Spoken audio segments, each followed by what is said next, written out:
back again, and I hope this time the connection is better. Can someone tell me whether the connections are better? I'm waiting for people to start telling me if the connection is better than before. Is the connection better than before? If you were on the live last, please tell me. Bhavini, is the connection better? Better. Okay. Thanks, Mr. Peaceful. Peaceful Dude told me the connection is better. So I'm going to now invite Dr. Sonia. Yeah. So while we are inviting Dr. Sonia, the question last asked was, what is a good sunscreen? So, Sonia, if you're listening to me, please send us a request. So what's a good sunscreen? Two of my favorites. One is Isdin, which is really nice. UV-Deux, which is nice, which is spelled as UVDOUX. And then what I really also like is probably Cetaphil has a really good one. Rod, I like a brand called Supergoop. It is really nice. Maybe that's something that you should also check out. There is also Eucerin, which I generally love. So that's about the sunscreens that I really love. And then, so pigmentation on the forehead and temples. Pigmentation on the forehead and temples is usually due to friction. I see it in a lot of men and women. When you kind of either scratch yourself or you're sweaty and then you start rubbing yourself, that's when you see a lot of those pigmentation. So it is best that one avoids friction, rubbing in that area. And sun hits you straight there, right? So please make sure you put a lot of sunscreen, important. And that's an area where something called as acanthosis nigricans can happen, which means to say that that's a condition which has resistance. So please check your sugars and don't forget that. And any of your skin lightening creams will work in generally, slowly lightening that. Peels and lasers in your doctor's office will also help. Good tinted sunscreen. I like the Obagi one. That's good. There's also one more. I can't remember the name. I'll tell you when I remember. How often should, yes, there is. Super. So Sonia, this question is for how pretty are you looking, Sonia?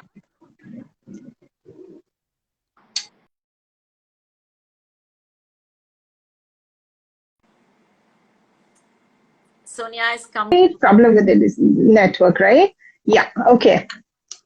Yeah. So quickly we'll go ahead with the next. Yeah. Okay. So they're asking for post-bumps. Post-waxing bumps usually happen because of pulling the hair in the wrong time.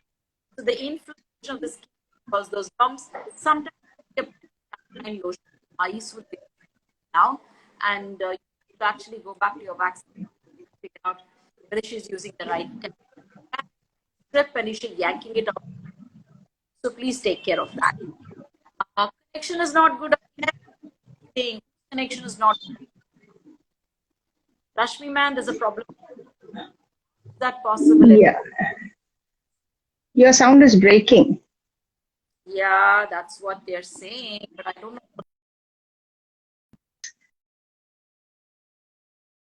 That's another question. I'll just take that.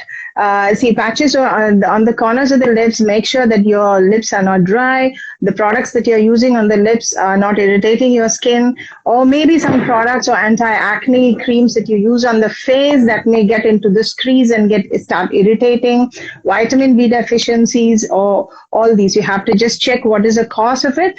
Any irritation will end up in a dark patch on that area. So make sure about all these stuff before, or even anemia can cause a dark patch on this side. So make sure that you rule out all these things. Okay, next one. Asked me, Accutane tapered off. Yes, there is usually something called as a cumulative dose. So according to your body weight and your skin, taken you through Accutane to a side, and then they will taper it. They don't suddenly take away Accutane. The oil gland might come back. So that is what will take care. Hello, Pooja. Thank you. Okay, that's one of my top dietitians of the country. And there on the live. The next one. Okay, one second. How effective? Yeah. I can't hear that. Yeah, can't hear that. How effective is PRP treatment? Yeah, it's quite effective if, especially for the androgenetic alopecia or the baldness, where these platelets contain a lot of growth factors, platelet-derived growth factors. Those, when put into those hair follicles, really stimulate the growth of those tired follicles out there. But the PRP will not be effective if you don't have follicles there. If the follicles have already vanished from that point, you don't get a benefit on that. Otherwise, PRP is something good to keep up with the minoxidil or the other regimen. Even chronic hair loss, chronic telogen effluvium, all may benefit with that. So check your blood and your parameters beforehand. You go in for the PRP. Perfect. Sounds really good. Dark circle cream, but you can use something which is more hydrating, which are non-irritating, Accutane, Lycoris, vitamin C. All of these can also use that. Dark circle cream. Simply help your dark circle get ready. Skin is that automatically makes dark circle look less. How to minimize pigmentation of the lip? Pigmentation of the lip. I think, there is different reasons why there is a pigmentation on the lip, whether it's genetic or you are allergic to the creams that you're using, the lip balms that you're using, maybe the flavor, the color, things are getting wrong there. Or it's hormonal, or even if you have deficiencies of vitamins, that area starts becoming darker. But mostly what we see is a genetic pigmentation. So you have to regularly exfoliate with a mild exfoliant, and a night serums or creams are there, which the doctor can prescribe you. And a lip balm containing sunscreen is also very good. Keep it hydrated all the time. Eat well. Don't lick and bite that area. When people start peeling that lip when it is dry, that also can create darkness of that area. But there are treatments with the doctor's office, the laser lip lightening or mesotherapies, where the skin pigmentation can get better. These things which you can do at doctor's office. Super. Can I take RAS supplements if you're? Yes, you can. They're and don't worry. Sonia ma'am, dark inner. I can't see the screen now. Yeah. Dark inner thigh. Somebody is asking you for dark inner thigh.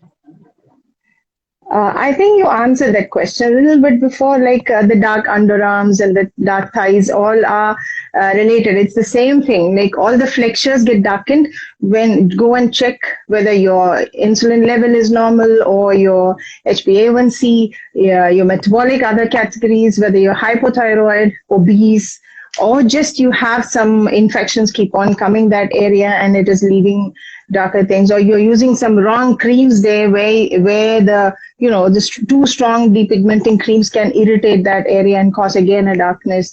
Or sometimes home remedies, sometimes they rub lemon and things that again starts irritating and getting more pigmented. So otherwise the genetic pigmentation, you use very, very slow treatments. You get good, nice peels out there or lasers out there, but there are creams which you can definitely try and see how things are going. Super. Hormonal acne during and pre-period. Pre-period hormonal acne that you have, it's something that you need to check. The doctor might take a look at it. LH is high, maybe if you have red irritation. A cord with it, but by and large, what just calm your skin down, maybe ice it a little. All have it then 5 days or 7 days before the period with your doctor's permission about antibiotic infection. Use an antibiotic or a benzoyl peroxide. All of these in that last 1 week of the period, your doctor will use them, and that can minimize the scars and the pain because of these things. Yeah. Can we get stretch marks? Stretch marks. Yeah, go ahead. Take the stretch marks. Stretch marks treated when they are red. Yeah, sure. Red stretch marks means that the things are very raw and it is new. So red stretch mark is the right time where you can get it treated. The more you wait, it becomes more white, and it's called the stria alba. So that the time the whole fibrosis has already occurred, or the elastin is lost from that area. So it's equal to a scar when it is a little bit delayed. So earlier the stretch mark, yeah, there are beautiful creams that you can use at that point of time. Even a plain moisturizer will do with a little bit of vitamin A containing things that will improve suppleness, and it will definitely improve. Treat it when it is red. That is the thing. How to get rid of dry dandruff. So if you have dandruff, which is like an overgrowing of yeast or a fungus on your head, on your scalp. So if it's a chronic one, if it is irritating, if it is severe, then it's best to take oral antifungal. You could also try 2% as a lotion overnight, because shampoo may not be really enough. So try things and first see how do you this result. If you think it's dry and that, to first figure out dry flaky scalp. In which case all of these chemicals can further. You may simply want to use coconut oil. If you use oil and if it's black, then worse, because your is off of the. So please make sure that you diagnose before you jump. Yeah. And what breaking, I'm sorry, I don't know what to do about it. I'm so sorry. Yeah, so yeah, voice is breaking a little bit again. Someone has asked about rosacea. What is the moisturizer that you can use for rosacea? That's a very scary area. I think you will agree that treating rosacea is really difficult. So I think you can go for something with hyaluronic acid, with niacinamide containing moisturizers, or something which calms the skin like a ceramide with the barrier repair can be done. So always use a sunscreen along with it, because moisturizer containing sunscreens are also good. So what's your take on that? I would like to listen to what you want today. Rosacea moisturizers, Rosacea, the most important thing is to calm your skin down. One, calming down. Yeah, protect it from anything that is more angry. Sun, whether it is heat, whether it is any spice, that. So using a too much. little bit of a sunscreen with a bit of calming ingredients, like maybe alkaline, maybe calamine, maybe set aloe extracts, would actually down. If you do have a rosacea, please don't use ingredients like hyaluronic acid, like vitamin C. All of this might make it worse. So those are the things that you would probably see why. Okay, there's a question here. PRP, what should I do on the face? I got pimples. Yeah, you want to take that question? I cannot hear that. I didn't hear the question. It was breaking. It says I got pimples on the face after PRP. What do I do? That pimples after PRP.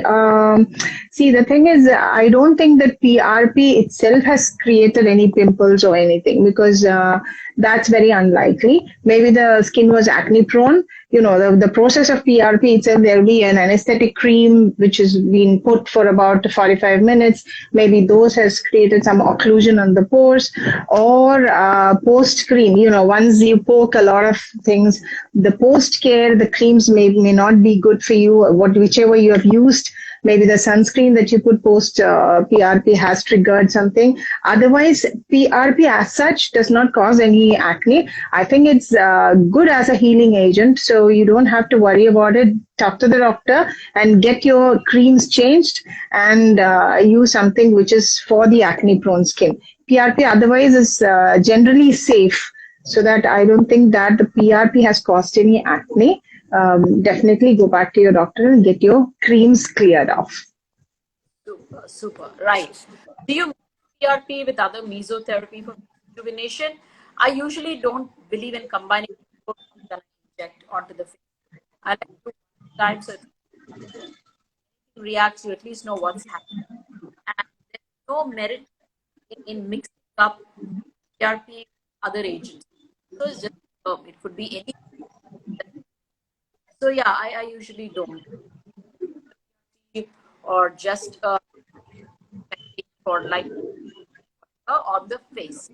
Scalp, yes, I do. Tranexamic acid and melasma.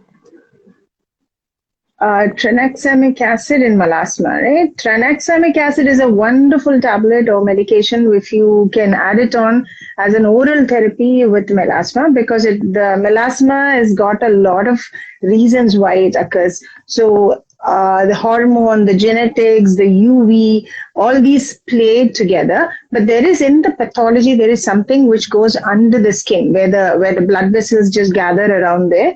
So tranexamic acid definitely goes and strikes that blood vessels. So I think that is in melasma, we doctors attack the melasma in different ways, like all together, then it will work well. So definitely tranexamic acid is one of the very good tools that we have in treatment of melasma.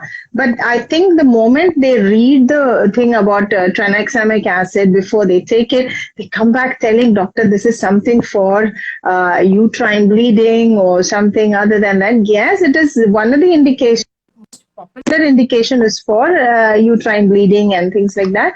But it is being used in melasma in a different kind of a concentration, and personally I've used it in many patients, and those who have one, they have really nice response with that. Tranexamic acid creams are there, but those are not that effective like a tranexamic acid tablet. Even tranexamic mesotherapy solutions or peels are also there. Definitely they should work a little bit better than creams, but anyway, that is a good tool in melasma, so definitely try. Yes, that is true. I love tranexamic acid too when it comes to melasma. Works brilliantly. How to treat keratosis pilaris? Keratosis pilaris is something which is very difficult to just get rid of. It can keep coming True. and but what we I agree. yeah, the biggest thing is hydrate, hydrate, hydrate, and exfoliate very gently. So either you can use like a glyco A, like a glycolic acid, or a tretinoin very mildly with your moisturizer to make sure you gently exfoliate the plugging of the keratin. But again, hydration so that your body itself will stop the plugging and is able to throw it out and clear off the follicle opening is what is really important. So definitely don't scrub, don't rub, don't use too harsh chemicals. But what you need to do is hydrate it really, really well. Sonia ma'am, please explain about dark circle cream. We could not hear that. Around the eyes, dark circle cream, yes. See, just like the pigmentation on the lips, this is another scary area for us, because under eye pigmentation again has got a lot of reasons why it occurs. So first, sort it out quickly why this has happened, whether it is under the eye, the circulation is bad, or the lymphatics are bad, or is it just a pigment which has come under the skin, or is it just the friction and the things by which the skin has become rough or thick, or it can be part of the hormonal thing which we said before, like the acanthosis, where you get pigmentation on the neck, you get a pigmentation around the eye, or you have a segment like this which comes still here. That is a genetic type where you have a pigmentation here. So when you ask a dermatologist, give one cream for it thing, means we are totally confused, because we have to go to the depth of it and see why it has occurred. So sorting this out and see what is it, and then going into for a cream which might contain nice elements which can address all these stuff. So definitely, it's do you want to name a brand, or what do you think, Dr. Ashmi? Go ahead. No, there are different kinds. Like there is I think Bioderma has got a good one around the eye. I like that product ones. Then there are the normally which we get in the pharmacies, or which is called the Lumi Edge or the Depi White. These eye serums are very cheap and good, which you can. Even the Sesderma has got a very good under eye, which contains the very, very mild of vitamin C. So gel types are good. That's it. So I think my favorites are two, since she already told you what's available more in the range, which is in the OTC product in the pharmacy. I'll tell you the ranges which are a little more premium. You could use the Clinique Eye Gel, which is fantastic from the Moisture Surge. You can also end up using the Zenobaji Peptide Cream for the under eye, which is fantastic. You also have a Dermatic, which has a lovely under eye cream. So these are slightly more premium and they're also wonderful creams to go. I think there's one last question, which is, should I use Epiduo on the spots or on the full face? I am not in favor of using Epiduo on the spot because mostly big blob, big spot, it creates a halo of burnt skin. That's all is what it Correct. does. So it's True. best to use very little Epiduo along the oily and the acne prone areas. Instead, what you can do is start off using it for 1 hour, 2 hour, 3 hour, and don't use it overnight. That is a good way of using Epiduo, yeah, and that's safe medicine as well. I'm going to ask one last question to Sonia, and maybe we will wind it up. I'm using skin brightening vitamin C Anagen since last 1 month, not getting results. Okay, this I will take because Yeah, that's no question. Yeah. supplement take 1 month is not going to give you result. Okay, so it's like saying I'm eating good food for 1 month, but I can't see my and my hair beautiful. For anything to work on you when we're doing a lifestyle change, it's like saying 1 month I will exercise, why am I not losing weight? So anything which is actually adding to just a good lifestyle, just a good nutrition, has to be at least done for over 3 months for you to see benefit, number one. Two, supplements alone are not the answer. I keep saying that. You need to change your lifestyle. You need to find out what is the cause for the issue that you're taking supplements for. Go to your doctor to treat the underlying cause most of the times and apply all of those and be consistent with it. When you take supplements just to say that I need a healthy skin and hair, that's good enough. You don't need a doctor. But when you think I'm taking a supplement, for example, for hair fall or for pigmentation, then you need to go to the doctor first to diagnose why the hair fall is there, why the pigmentation is there. Supplements are adjuvants. They just help heal the skin better and give you a better, healthy environment for the skin and hair to become better. But they are not in itself something which will just treat your disease. So one more last question. How do you like the supplements, Sonia? You've been using them for a while, right? Yeah, true, true. I was about to interfere. See, as you rightly said, when you go to the root cause of it, definitely we can understand what is best and what is not okay for a thing, because there is no one rule for everything. But I personally been using your Anagen, and I've given it to my daughter because she's also, they are kind of stressed out with their exams and reading a lot, and whatever they eat, it's like the calories will be burnt and everything will be burnt. So you need that additional thing to tackle those stress related things and all. So I found it really good. So I think that getting to the root cause of it, and as you said, going to about at least 3 months. For any hair or skin related issue, we have to wait for at least 2 to 3 cycles of the skin to change, or at least for one minimum period of that anagen growth of 3 months that you have to wait for that. So getting to the root of it and then going at it, definitely it's good. I'm taking your Primrose too, and I feel it nice and good. So.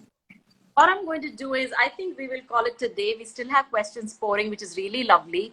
You can DM them to Sonia. You can DM them to me. We will try and answer as much as possible. We both will try and do a reel or something together to answer some of your questions and saying what's my favorite and what's her favorite. Maybe that will keep you all informed. And thank you so much, Sonia.